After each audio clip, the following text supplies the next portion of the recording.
السلام عليكم حبايبي عاملين ايه؟ يا رب تكونوا بخير. فيديو جديد من مطبخ ياسمين. افكار حلوة قوي للحلويات للكنافة والقطايف بطريقة سهلة وبسيطة.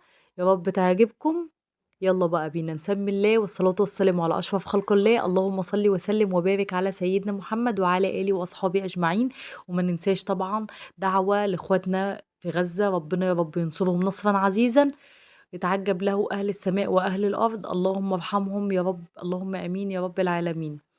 يلا بينا بقى تعالوا نعمل القطايف بالقمع كده، او لو ما عندكيش اقماع زي ما انتي شايفاني كده، ممكن تجيبي ورق فويل وتعملي على شكل قرطاس وتبداي تحطيه جوه القطايف وتقفلي عليه، علشان لو عملتيه من غير القرطاس ده هتقفل منك في الزيت. تعالوا بقى نحط فيها القرطاس ده او القمع.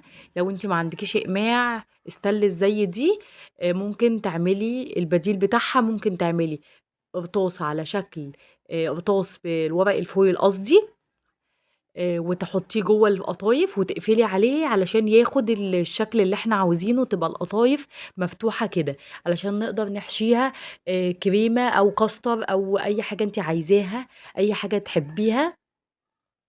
احنا النهاردة هنحشيها كريم جانتيه بناءً عن طلب الولاد.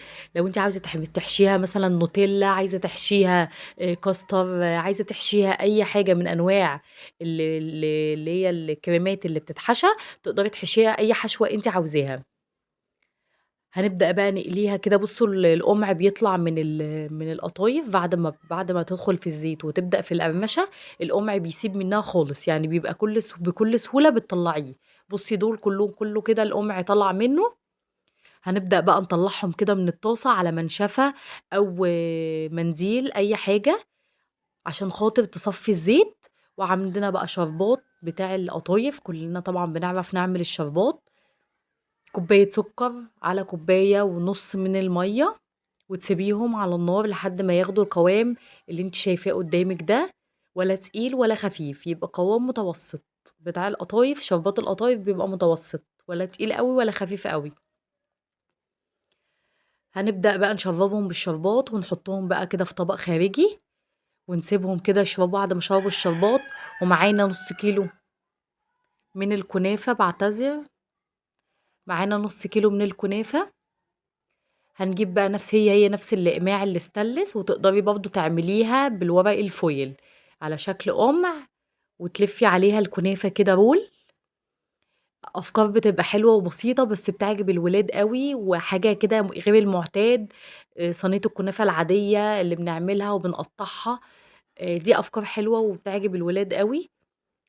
ويعني بدون تكلفة، بتعمليها في البيت بأبسط الطرق. لو ما عندكيش إقماع تقدري تستخدمي زي ما أنا قلتلك الورق الفويل.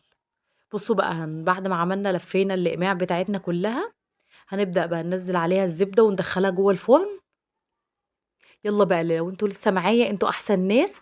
لو لسه ما اشتركتوش في القناة يا ريت تنزلي تعملي لايك حلو وتعليق، وتشتركي في القناة لو انتي لسه ما اشتركتيش.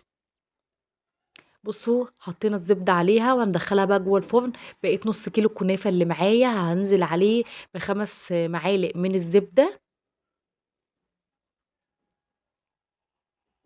الوصفة دي على فكرة ما بتاخدش منك زبدة كتير. لو عندك بقى صينية الكب كيك زي ما انت شايفة كده، تقدري تحطي بقى الكنافة كده من غير ما تقطعيها ولا تقصقصيها ولا اي حاجة، زي ما هي كده حتت كبيرة كده، يا دوبك بس بتفككيها من بعضها. وتبدأي بقى تحطي في كل قالب من قوالب الكب كيك حبة كنافة كده محترمين، يعني تملي الكب كيك القوالب كلها تمليها من الكنافة، وتكبسيها كده بايديكي. وتجيبي بقى قعر كوباية بلاستيك، قعر كوباية ازاز، اللي موجود عندك استخدميه. انا جبت قعر الكوباية البلاستيك.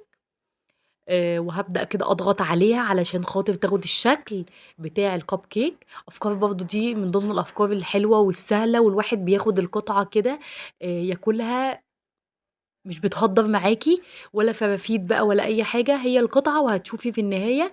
حطيناها بقى هي كمان في الفرن بعد ما دخلناها الفرن مع الكنافة التانية، دخلناهم هما الاتنين الفرن.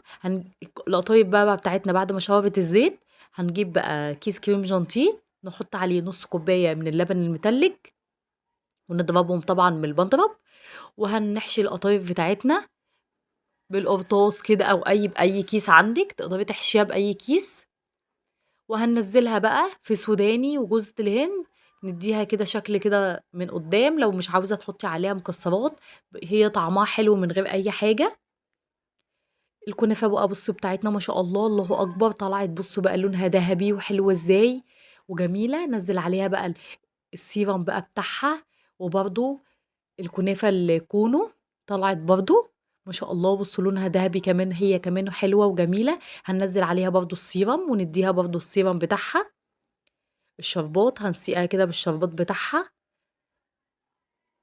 وعبل بقى ما الكنافة تشرب الشربات بتاعها، هنعمل برضو نجهز الكريمة بتاعتها، احنا كنا مجهزينها طبعا. هنملي بقى القمع بتاعنا، القرطاس بتاعنا اللي بنحشي بيه، هنمليه ونبدأ بقى نحشيها هي كمان بالكريمة، الكريمة اللي هي كريم جانتيه يعني.